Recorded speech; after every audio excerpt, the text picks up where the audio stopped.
Hey, so we're gonna try something a little different today. We're getting a late start. A little later than I normally do. I shoot for 8 o'clock. I never seem to make it, but tis the price you pay for having a real job, I guess. So anyway, we're gonna do three topics tonight. We're gonna start with Biden and his changes to the federal approach to weed. And we're going to talk about everybody's favorite topic, which is nuclear Armageddon, which is awesome, you know. And then we're going to talk about Christopher Columbus and how he is a massively misunderstood historical figure. But despite that misunderstanding, he's still a dick. He's still an awful person. And we're going to talk about how I think that we should be treating Columbus as a historical figure, what we could do differently, and how that relates to other historical figures that have varying degrees of checkered pasts. And so let's get right into it. All right, so Biden has pulled another dark Brandon moment, which we all love to see at this point. Just the fact that things are happening at all at the presidential level is impressive, given the fact that pretty much every president in my lifetime, uh, every president of my lifetime, has decided that doing anything is not preferable to just sort of sitting with your hands folded and not doing much of anything as the president. This was the case with George W. Bush. Stuff happened under Bush's presidency, but it wasn't really his fault. Um, he wasn't really involved in many of those decisions. Other people that were around him made most of his decisions. And Obama, while he was a brilliant politician and really good public speaker and awesome uh, at bringing people around the citizens, not so much the other politicians, but bringing the citizens around to the idea that things could be better. He ultimately was a brilliant politician that didn't really seem to want to play politics. He was pretty limp as far as getting a lot of stuff done. He did some things, but mostly Obama was a fairly limp president, all things considered. And then Trump comes along and big old bluster, a lot of talk, and then does a whole lot of nothing. A whole lot of nothing, except you know, make some people you know release their inner crazy and other people extremely angry.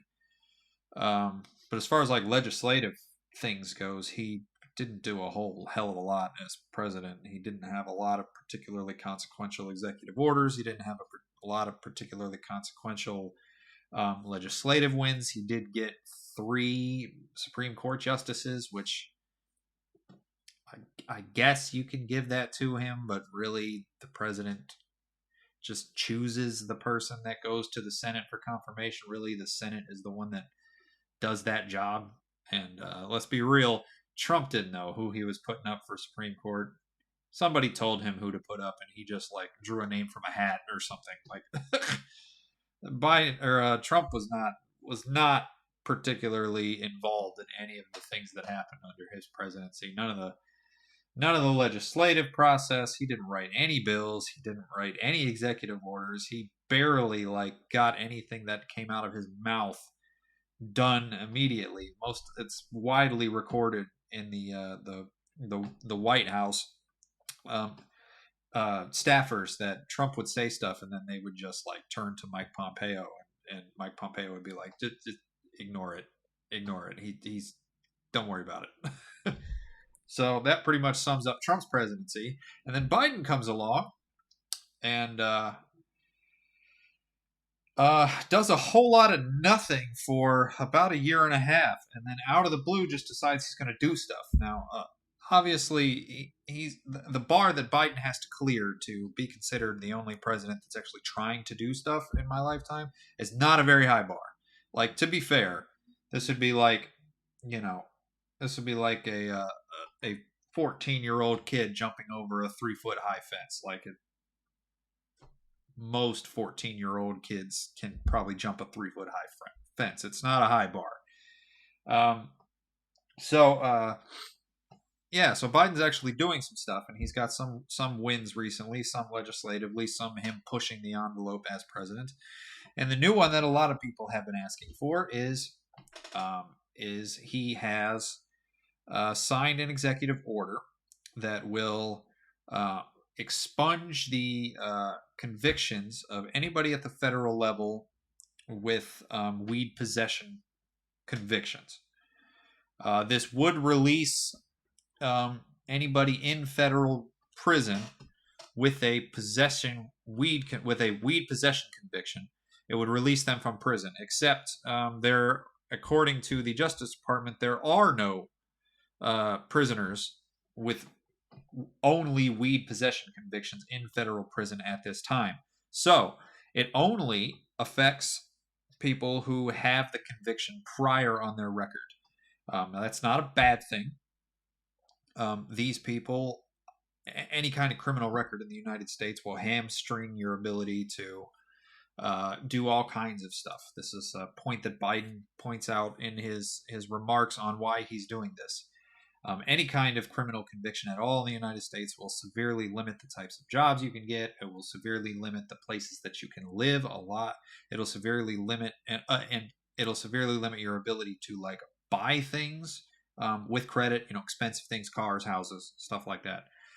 So you get locked into this cycle of it's hard to find a job. When you do find a job, it's probably not a good one because the people who are giving people with criminal backgrounds jobs, they know that these people have criminal backgrounds and they're probably going to be able to pay them less. Seen this happen in my personal life. So not only is it hard to find a job, but when you find a job, it's probably worse than what the equivalent person without a criminal record would get.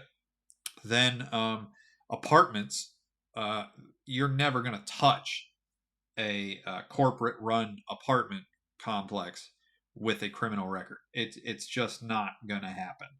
I've seen it where I live. I've seen it from stories of other cities that I've heard.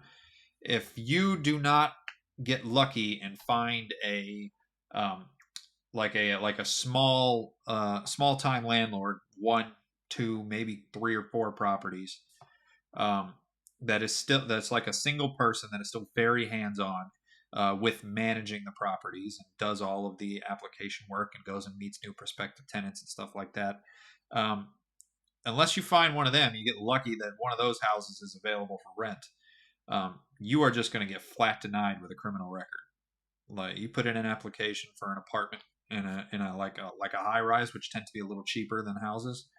If you put in an application at a high rise that's owned by a big developing company, they're not even going to look at your application as soon as they see that criminal record.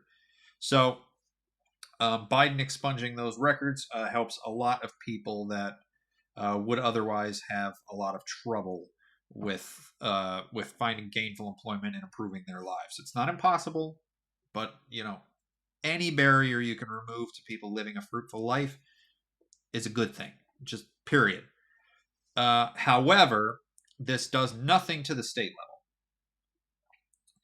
and so Biden has issued a statement that he's going to try to push the state level prisons to also expunge weed possession convictions and let those people that are only in for weed possession convictions out of jail. And there are several states that have 3 strike laws where you can get caught with a little bit of weed 3 times and boom, life in prison. Just instantly. Like it's not a matter of the judge can give you some leniency. It's the law. You get caught 3 times, the law says life in prison. Like just instant. And there are Lord knows how many people are actually, hey, we have the power of the internet. Let's look it up, shall we? So let's go number of people with life in prison from 3 strike laws.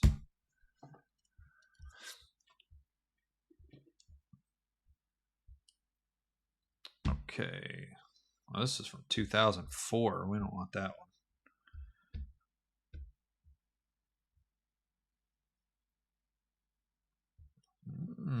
Wikipedia.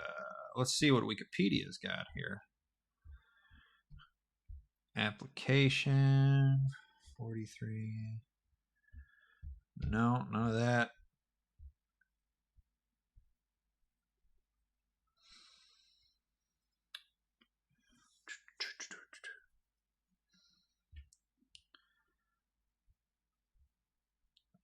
So nothing, of course, there's nothing in here about numbers. All right, let's go back. Let's try this one. Got to be able to find the answer to this. It has to be in here somewhere.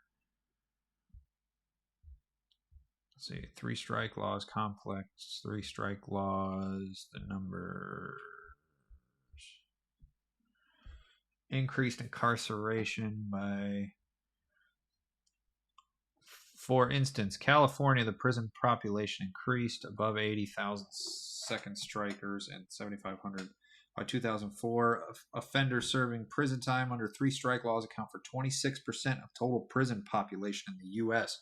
Woof.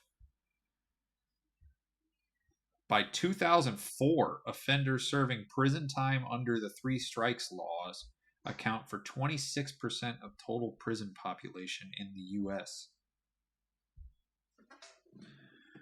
26%. That is way more than I thought.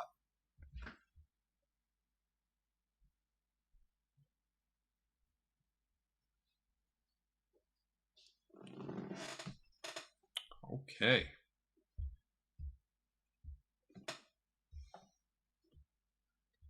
Yes, fiance. Hi. If you're gonna creepily stand there in the door and look at me, you can shut it. Love you. I love you too. She's weird. I don't know.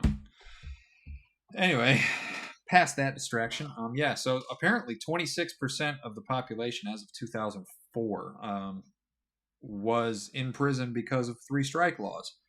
Now, the 3 strike laws have varying applications. Some of them are triggered by violent crime. So if you get like convicted of domestic abuse 3 times, you get life in prison. I still think that's excessive, but it's more understandable than marijuana possession 3 times and strike 3, life in prison. So yeah, 26% of the population is in prison because of 3 strike laws, which is just bananas. Like, there's absolutely no reason we should be doing that. And at the state level, if they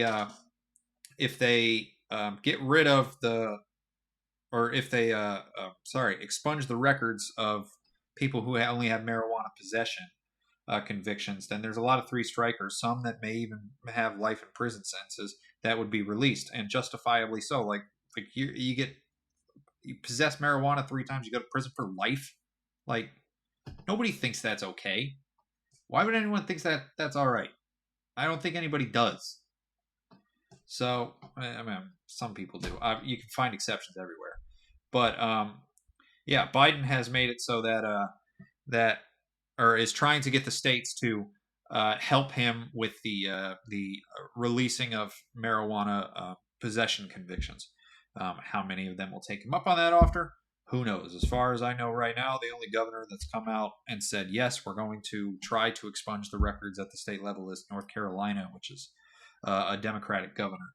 So, kind of makes sense that they would fall in line. But we'll see what other states do. Gavin Newsom's probably going to do the same thing in California. But as far as Republican-led states goes, who knows?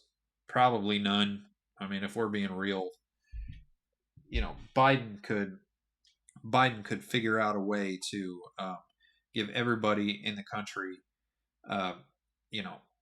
like a lifetime supply of free pizza with no negative effects on anything. In fact, the giving everybody a lifetime supply of free pizza would give everybody money in this hypothetical. Let's say that Biden found out a way to monetize free pizza and give every American $100 a month. And somebody, probably all of the Republicans, would be they'd just be pissed about it, because that's just how politics are right now. You can't do anything objectively good without the other side being like, you're ruining the country. So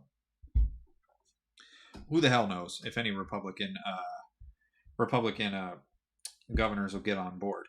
But I want to, if we can, go to what Biden actually said, or go to what the executive order actually does, because the important thing is still to come, which is the let's go to Reuters. Reuters is usually all right.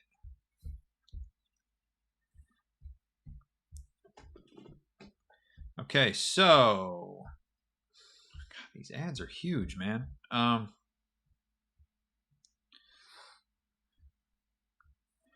Oh, here we go.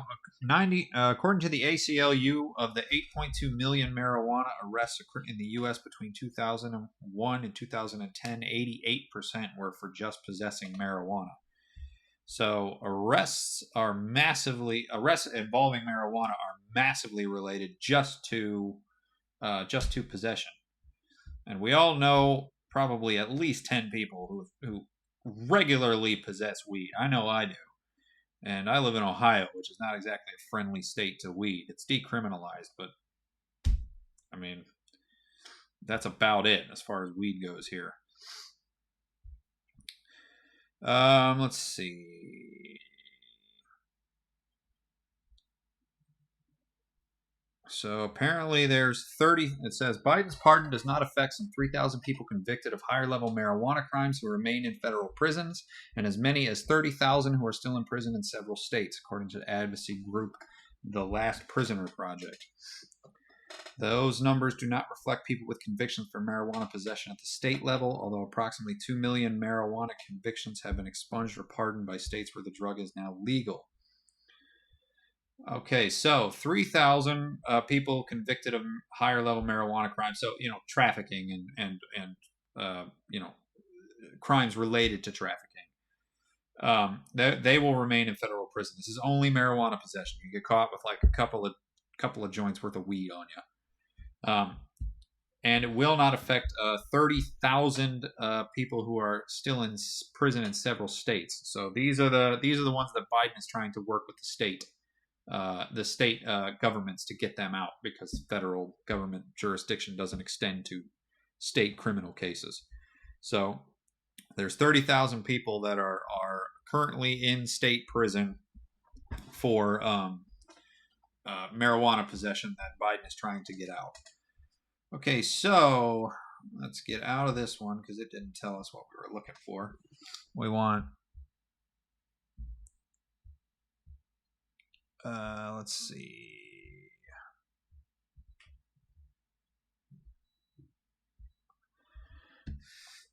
Biden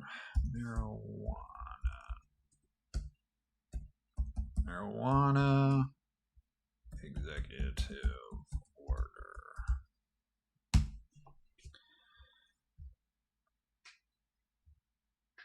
All right, let's go to Reuters again. Different one here. Okay, so President Joe Biden took steps to overhaul U.S. policy on marijuana on Thursday by pardoning thousands of people with federal offenses for simple marijuana possession and initiating a review of how the drug is classified. Okay, so we need to find the right spot here.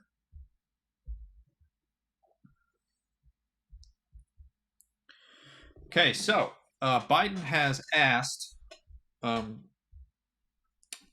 see, who was it? I forget which. Let's see, Too Many Lives, Senior Administration. Tom Cotton. Let's see what Tom Cotton has to say. It says, in the midst of a crime wave on the brink of a recession, Joe Biden is giving blanket pardons to drug offenders, many of whom pled down for more serious charges, Republican Senator Tom Cotton said on Twitter. This is a desperate attempt to distract from failed leadership. In case anybody was wondering, Tom Cotton is a tool. This guy wouldn't know how to analyze policy through a nonpartisan lens.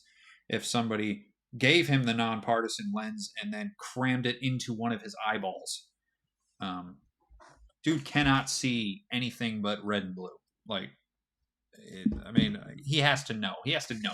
He makes money by acting like everything is red and blue instead of just, pretending, or instead of just acting and using his like actual brain and analyzing things properly.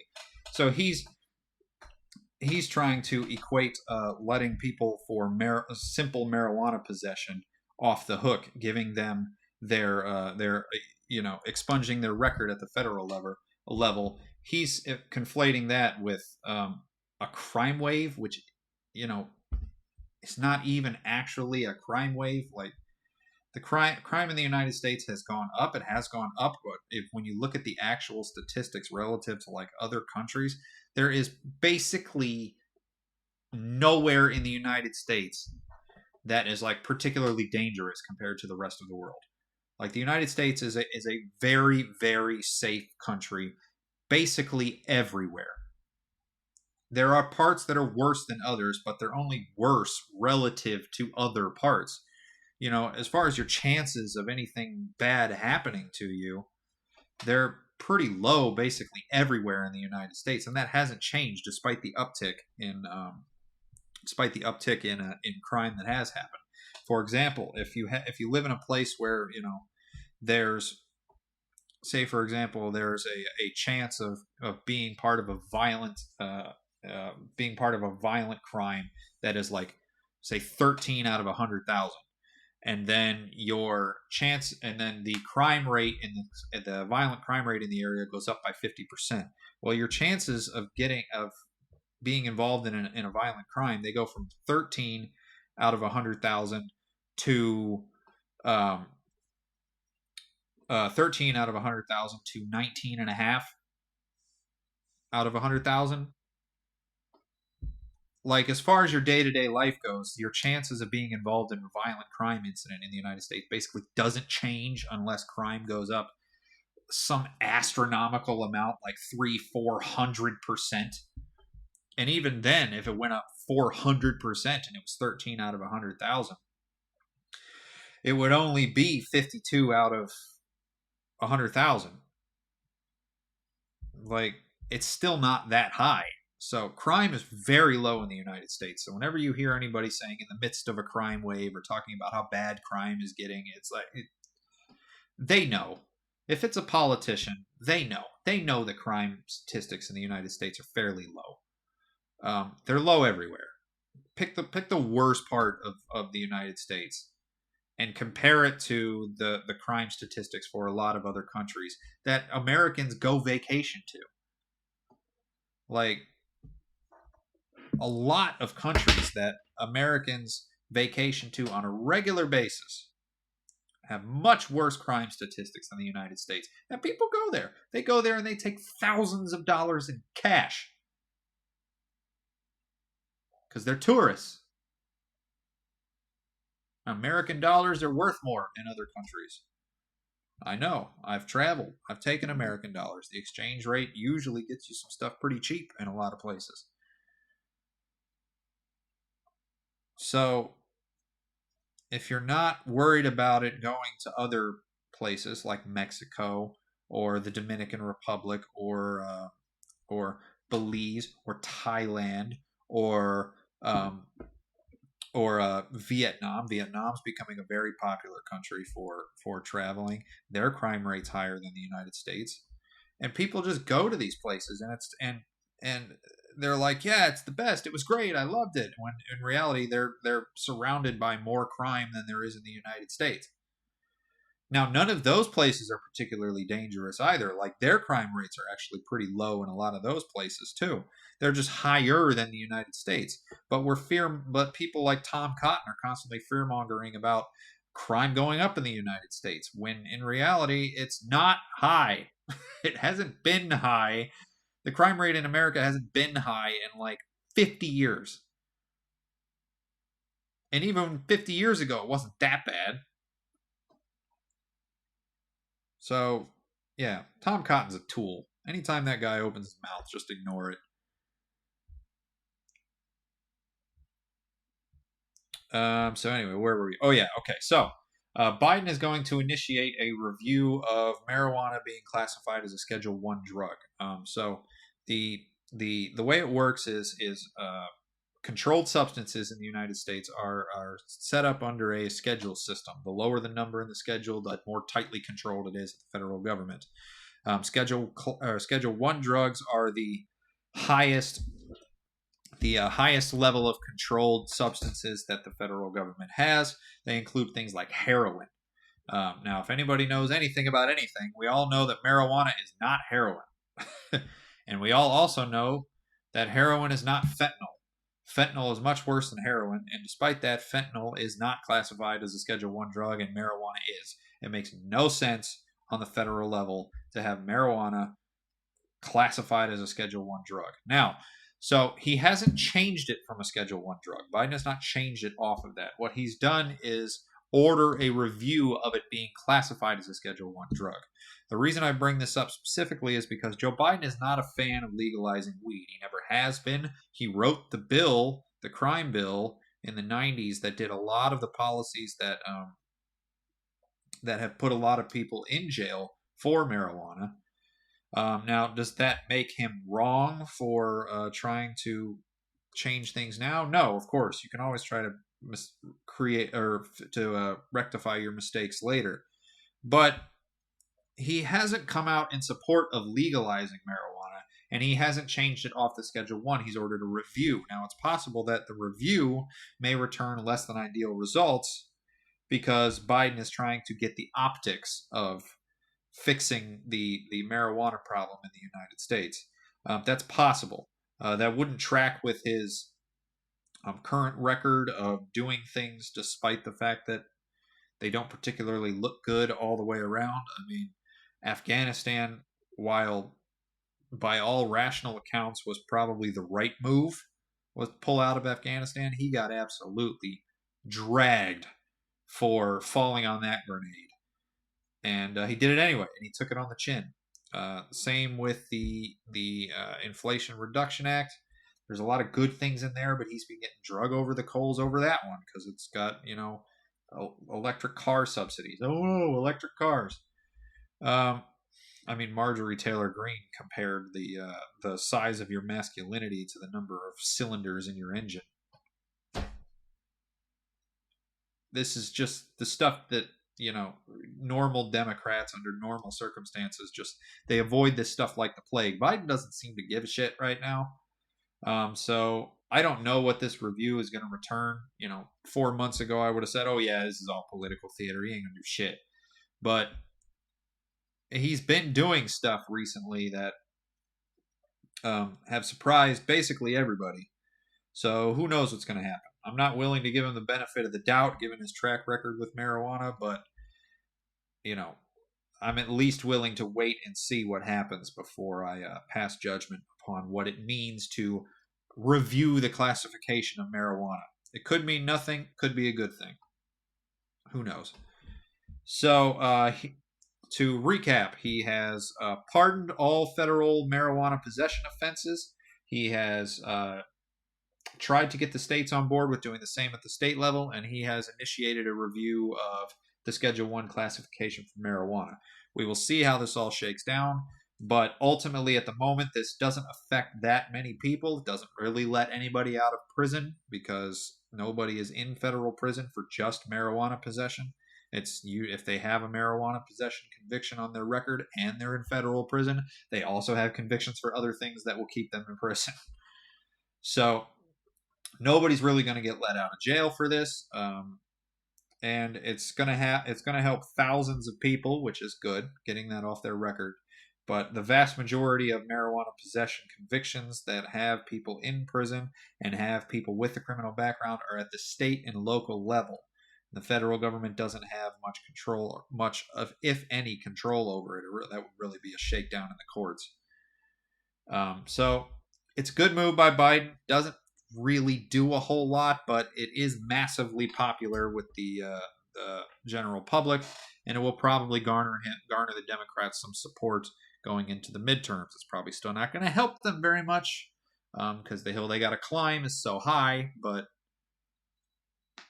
every little bit helps, I guess. So